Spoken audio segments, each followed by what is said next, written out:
Alam mo ba yung masarap sa paglo-long ride? Yun ay ang pakiramdam na malaya ka. Panandali ang lalayo at sandaling kakalimutan ng mga problema na palaging mong daladala. Kasama ang mga kaibigan, asawa, nobya o kahit pa nag-iisa ka. Sulitin mo yung biyahe at busugin ang iyong mga mata.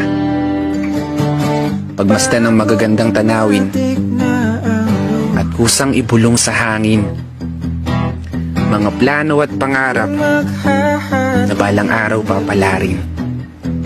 Kaya wag mo munang isipin na naiwan mong bayarin. Saka mo na lang problemahin pag uwi. Pero seryoso, ito yung oras mo para sa sarili mo. Oras nyo ng mga taong mahal mo sa buhay, kaya sulitin mo ng todo. Di natin kailangan magmabilis. Makakarating din tayo sa dulo. Enjoyin muna nating pagmasdan ang ganda ng mundo. Isang tabi muna yung stress, lungkot. Huwag nang mag-isip na kung ano-ano. Maging masaya lang tayo. At sulitin ang mahabang paglalakbay nang may bakas ng ngiti sa mukha mo.